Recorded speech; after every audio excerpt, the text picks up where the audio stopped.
नमस्कार साथीहरू प्रदेश लोकसेवा आयोग गण्डकी प्रदेश पोखरा प्रदेश निजामती सेवा जनरल फरेस्ट्री समूह तेस्रो तह वनरक्षक पदको जुन छ यहाँ परीक्षा भवन आइसकेको छ। यहाँ तपाईहरु हेर्न सक्नुहुन्छ लिखित परीक्षा कार्यक्रम विज्ञापन नम्बर यहाँ तपाईहरु हेर्न सक्नुहुन्छ 3001 3009 2081 82 खुला तथा समावेशी प्रदेश वन सेवा जनरल फरेस्ट्री समूह वनरक्षक पदको परीक्षा कार्यक्रम यहाँ रहेको छ, दिएको छ। तपाईहरु हेर्न सक्नुहुन्छ। प्रथम पत्रको लागि यहाँ रहेको छ लिखित परीक्षा वस्तुगत प्रणाली जुन छ वस्तुगत हुनेछ अब्जेक्टिभ।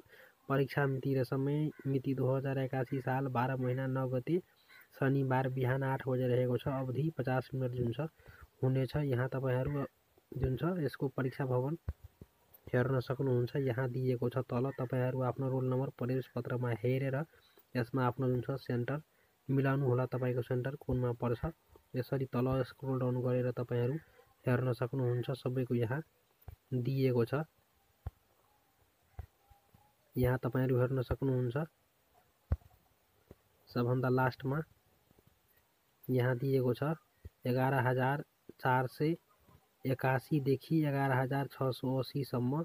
यहाँ श्री कालिका मावि राम बजार केन्द्र ग मा रहेको छ। यहाँ तपाईहरु हेर्न सक्नुहुन्छ। यसरी नै तपाईहरु आफ्नो रोल नम्बर प्रवेश पत्रमा हेरेर यसमा सेन्टर जुन छ मिलाउनु होला। यसको थप जानकारीको लागि तपाई यसको वेबसाइटमा जान सक्नुहुन्छ ppsc.gandaki.gov.np मा गई यसको सबै डिटेल्सहरु तपाईहरु हेर्न सक्नुहुन्छ। यो थियो तेस्रो तह वनरक्षक पदको जुन छ परीक्षा भवन।